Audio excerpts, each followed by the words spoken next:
Qur'on va 21-asr. Abdori Mamtimin Hazrat. 3. Qur'on va aql. Qur'on aqlga xitob qilgan kitobdir. Chunki Allah ilohiy kitoblarni avatishdan burun insonga aqlni baxsh etdi. İnsanlarni aziz qilgan aqldir. Qur'on oyatlari nozil bo'lishga boshlaganda insoniyat uzun bir tarixiy bosqichni va bir qancha taraqqiyot davrini besib o'tib bo'lgan edi. Qur'onda pat-pat tilga ilinib turadigan dengizlarda qatnayotgan tog'dak kemilar. Rahman surasi 24-oyat. Aqlning mahsuli edi. Qur'on Allah tarafidan elchisi Muhammad alayhissalom orqali tushirilgan vahiy bo'lsa, aql insonlarni yaratganda insonning ro'yiga singdirib berilgan vahiydir. Shunga Qur'on oyatlari aql yo'q hayvon va boshqa jonliqlarga emas, aql bilan yaratilgan insonlarni to'g'ri yo'lga boshlash uchun nozil bo'ldi. Qur'on bevosita yoki paketlar ko'rsatish orqali insonni aql ishlatishga chaqirdi. Fikr yurgizmaydiganlarni Allah azobga giribdor qiladi. Yunus surasi 100-oyat.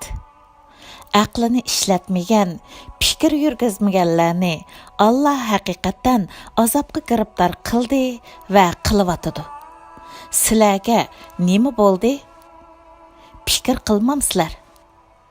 Saffat surasi 153-154-oyat. Allah bu oyatni dal Uyg'urlarning quliqiga pichirlayotgandek his qildi kishi. Fikr qilish degan nima uchun deb savol so'rashdan kelib chiqadi. Oldi bilan o'z-o'zingdan savol so'ra. Men kim? Bu dunyodagi vazifam nima?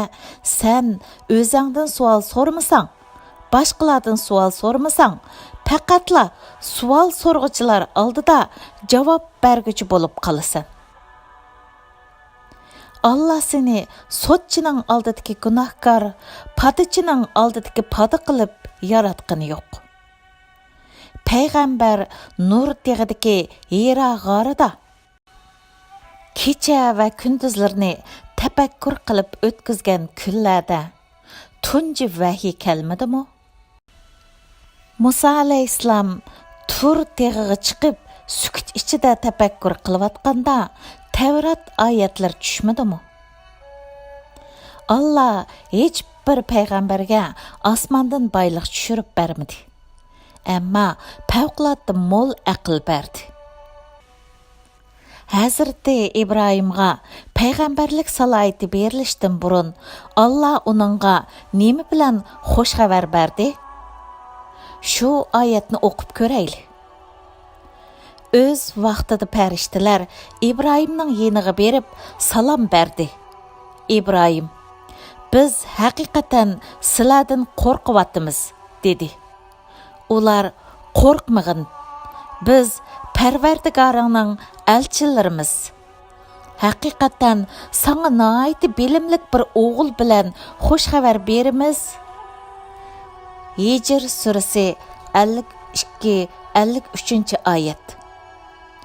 Allah İbrahimga mal dünya yoki askar qurol beraman deb emas, sana bilimlik bir o'g'il beraman deb va'da berdi. Qur'onning markazida aql, bilim yotmoqda. Qur'onda yaratishning oldingi sharti tafakkurdir. Koinot Allahning tafakkurining mahsulidir. Allah osmonlarni va zaminni yo'qdan barpo qilg'uchidir. Bir ishni vujudga keltirishni iroda qilsa, vujudga kel deydi-da, u vujudga keladi. Baqara surasi 117 oyat. Bir qurilish injeneri agar bir binoning sxemasini sızmoqchi bo'lsa, binoning tashqi va ichki shakli, modeli injenerning tafakkuri orqali uning xiyolida jonlanadi. Andın matematikalik hisoblash, geometrlik sizish orqali binoning chertyoji vujudga keladi. Ana shuningga o'xshash Allah oldi bilan tafakkur orqali koinotning mukammal shaklini tasavvurida xiyoliga keltirdi-da, andin vujudga kel deydi. Shuning bilan koinot qusursiz Allah'ның tasavvurdagidek vujudga keladi. Aql orqali tafakkur qilish qobiliyati Allah tarafidan inson ro'yiga bag'ishlangan eng ulug' ne'matdir.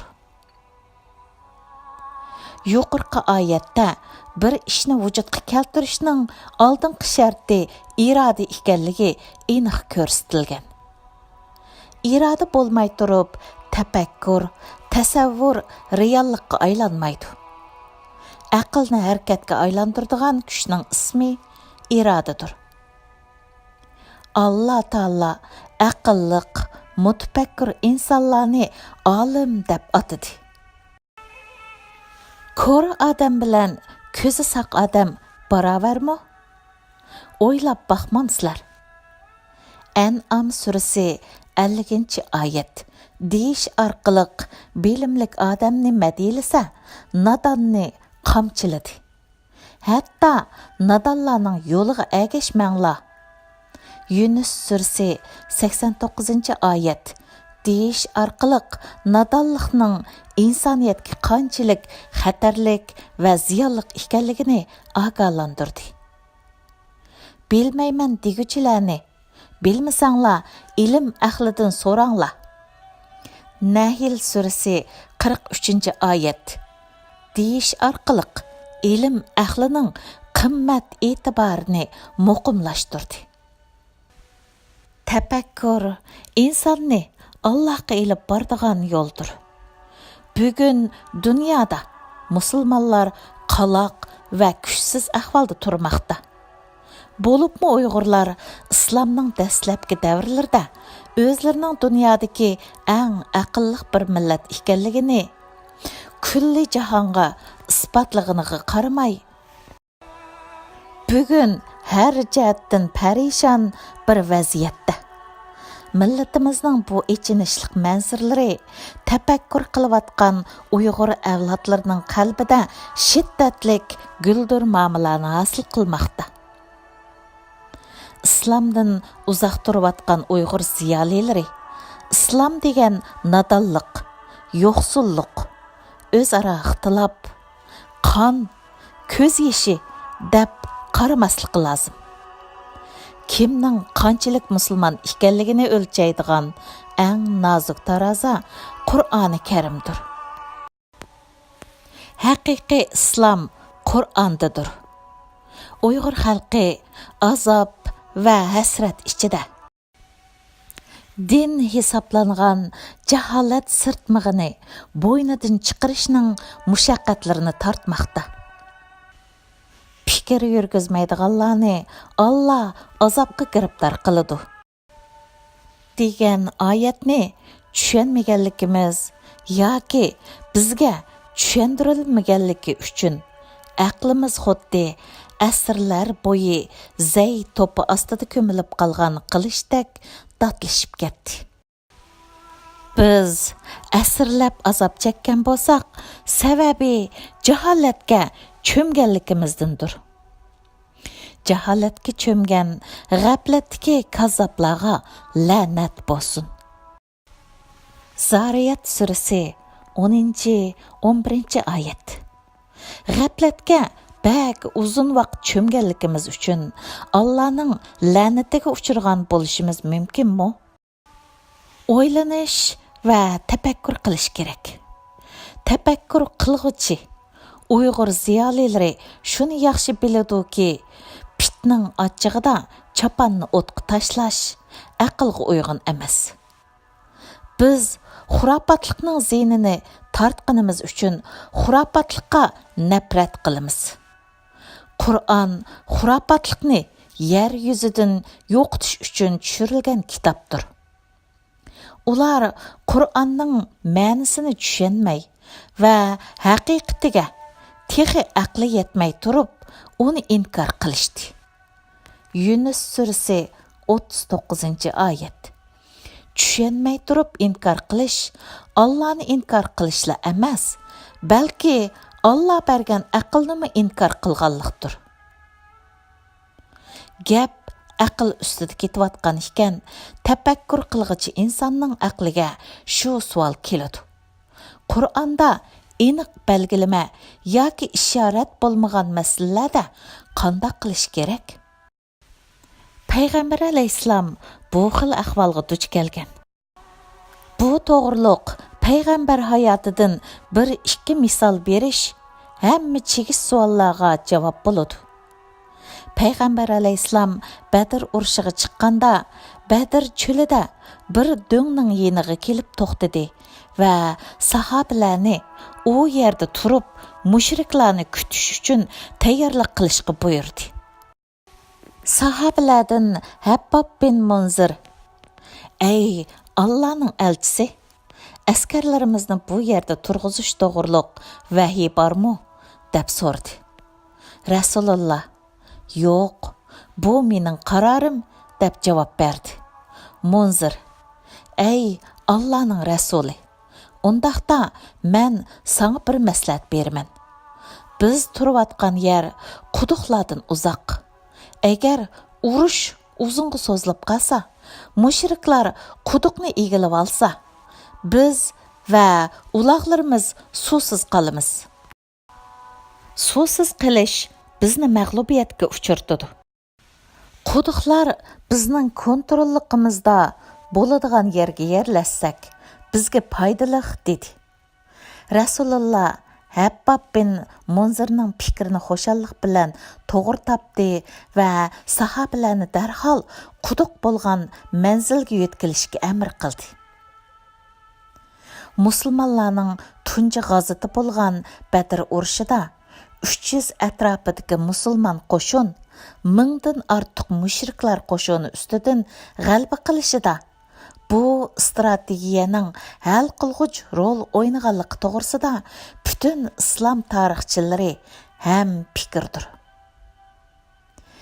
Madinadagi Xandak urushi arafasida urush strategiyasi to'g'riliq hech qanday vahiy kelmaganligi uchun Rasululloh odati bo'yicha atrofidagi sahobalar bilan kengashib, fikr takliflarni elayotgan kunlarda Madinaga kelib musulmon bo'lgan Ironlik Salman Farisi Ironda mudofaa urushida Xandak qo'llab shaharni mudofaa qilganligini, bu tajribani Madinani qo'g'dash urushida ishlatkili bo'ladiganligi to'g'risidagi taklifni berdi. Payg'ambar alayhissalomga bu taklif yarab qoldi. Salman Farisining ko'rsatgani bo'yicha Madina atrofiga Xandak qo'llandi. Atrofdagi barliq mushrik arab qabilalari har tarafdan yopirilib kelib Madinaga umumyuzlik hujum qo'zg'agan bo'lsa-mu, Xandak strategiyasi dushmanlarning tarmar bo'lishida hal qilg'uch rol o'ynadi. Islom tarixida Xandak urushi deb nom olgan bu urush haqida Uyg'urlarmi yetarlik ma'lumotga ega. Fors tilidagi Xandak so'zi Uyg'ur tiliga o'zlashib ketgan so'zlarning birisidir.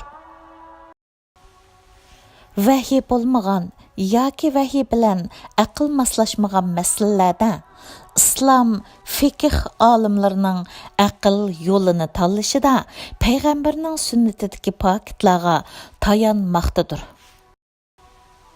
Islom mutafakkirlaridan imomi Qodi Abdul Jabbor al-Muhri milodi 1024, hijriya 4015 bu haqda mundaq deydi. aql va bilim bilan isbotlanolmagan şeylar e'tiqod mavzusi bo'lolmaydi. Bu xil şeylarni inkor qilishga to'g'ri keladi. Shuning uchun Qur'onning qalbda bo'lgan ibodat bo'lganligini aqli zaruri bilan isbotlashga hojat yo'qligini aytish Qur'onni rad qilishga urinish bilan o'xshash mazmunga keladi. Al-Mughni Xalqi Qur'on 14-15 bab arabcha. Qur'on va sunnatda aqlning o'rni intayin muhim.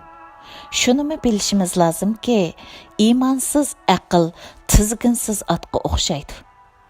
Iman aqlning tizginidir. Yaqinqi asrlarda musulmonlarning, bo'libmi Uyg'urlarning beshiga kelgan butun fojialarning manbasida iman bilan aqlni qarama-qarshi qilib qo'yib, vahiyni aqlni inkor qilishning vositasi sifatida ishiltish jaholati yotmoqdadir. Aqlning qo'llag'uvchisi Qur'on, nafsning qo'llag'uvchisi shaytondir. İnsanның ichki dunyosidagi kurash nafs bilan shaytonning o'rtasidagi kurashdir. Nafsiga yengilish shaytonga yengilishdir. İmanның g'albisi bo'lsa, shaytonning mag'lubiyatidir. İman bilan aql bo'lmagan yerda nafsi bilan shayton bor. İman bilan aql jannatga, nafsi bilan shayton jahannamga yetaklaguvchi yo'l boshlag'uchilardir. Aql kuchini safarbar qilgan millatlar dunyoning tizginini qo'lida tutmoqda. Aksicha bo'lganlar ular tarafidan tizginlanmoqda. Och, yo'qsullik, azob-uqubat ichida yashamoqda. Allah osmonlar, koinotlardagi va zimindagi narsalarning hammasini sizlarga bo'ysundirib berdi. Uningda haqiqatan tafakkur qiladigan qavm uchun ro'shan dalillar bor. Jasiya surasi 13-oyat. Qur'on 1400 yil burun Allah bo'ysundirib bergan tabiat dunyosidan foydalanishimiz uchun tafakkur qilishimiz kerakligini buyurgan. Tafakkur qilgan qavmlar koinot va tabiat dunyosidagi moddiy imkonlardan unumlik foydalanmoqda. Biz Uyg'urlar o'zimizni 21-asrda yashayapmiz deb hisoblaymiz. Chunki bizning hayotimizdami 21-asrning yangi texnologiyasiga oid mahsulotlar bor. Ammo o mahsulotlarni biz ishlab chiqargan emas. 21-asr texnologiya kashfiyotlarining ichida Uyg'urlarga oid xalqaroliq hech bir patent yo'q. Chorvachilik ibtidoiy jamiyatni, dehqonchilik feodalizm jamiyatini, sanoat kapitalizm jamiyatini yaratdi. 21-asr bu jamiyatlardan halqıgan yep-yangi bir davr yaratdi. Bu texnologiya davridir. Bugun Amerika va Yevropa texnologiya davrida, Jungo kapitalizm davrida, Uyg'urlar bo'lsa feodalizm davrida yashamoqda. Yurtimizda sanoat davrining mahsulotlari bo'lgan mashina, stanok, tok bilan ishlaydigan sanoat mahsulotlari bor.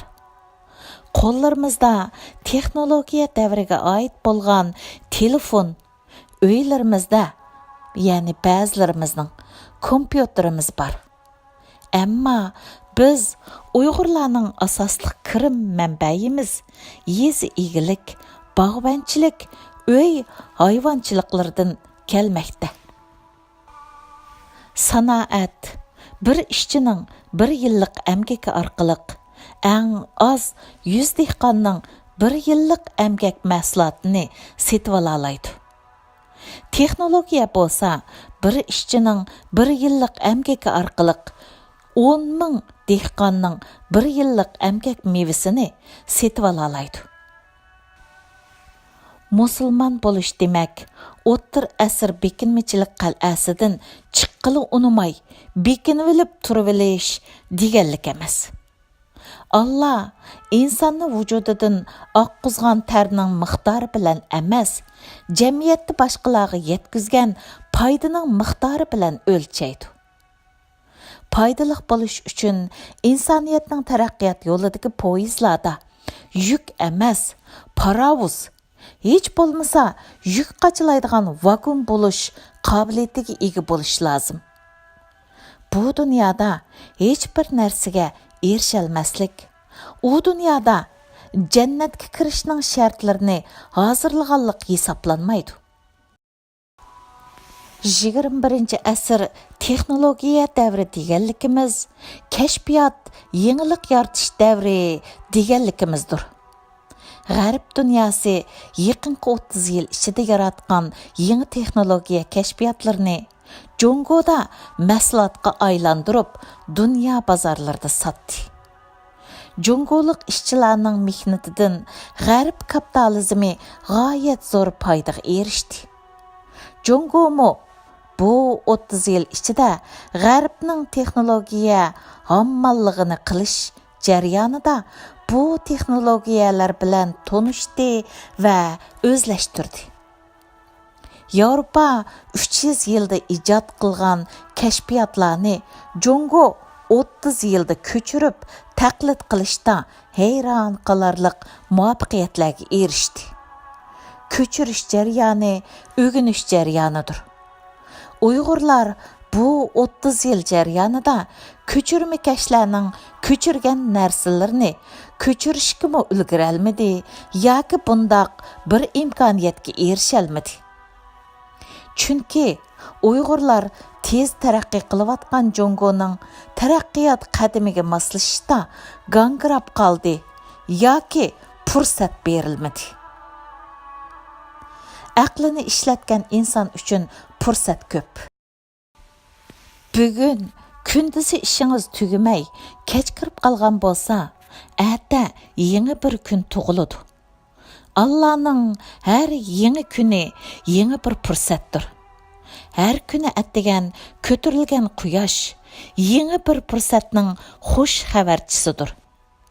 Yetarki siz aqlingizni ishlating, tafakkur qiling, fikr yurgizing, harakatga o'ting. Bizga sharoit yo'q deyish qobiliyatsizliklarning va o'rinlarning bahonasidir. Siz o'z sharoitingizni o'zingiz yaratasiz. Allah yer yuzidagi barliq narsalarni sizlar uchun yaratdi. Baqara surasi 21-oyat. Allahning sizlar degani kimlar? Dunyodagi barliq insonlar, jumladan Uyg'urlar. Musulmon bo'lish Allah tarafidan imtiyozga erishding deganlik emas. Balki bu dunyoda insoniyat uchun texmi og'ir vazifa va mas'uliyatni ustiga olish demakdir. Buning uchun Qur'on insonlarni aql ishlatishga, tafakkur qilishga undaydi. Ey Uyg'ur bolasi, sen dehqon millatingning farzandi bo'lish supating bilan o'ylangdagi to'xining tuxumini yeb, ig'ildiki kalaning sutini ichib cho'ng bo'lding. Ganda yeydigan to'xu har kuni sana tuxum tug'ib berdi. O't cho'p yeydigan kala har kuni sana sut berdi. Hayotingda bir qatim bo'lsa-mu, to'xu yegan gandaning qandoq tuxumga, kala yegan o't cho'pning qandoq sutga aylanib qolganligi to'g'risida tafakkur qilib baqdingmi? Bu savolni so'raganlarga bu Allohning qudrati deysan. Bularning hammasi sening tafakkur qilishing uchun ilhom manbasi emasmi? Tabiat dunyosidagi har bir shay'i tafakkurning ilhom bulqidir. Allah har yerda, har vaqt, har bir hodisa orqali insonlarni tafakkur qilishga undaydi. insoniyatning tarixi, tafakkur qilgan əllər, tafakkur qilmagan əllər ustidan hukmronlik qilish tarixidir. Kainat Allahның tafakkurining mahsulidir. Sening tafakkurining mahsuli nima? Davomi bor.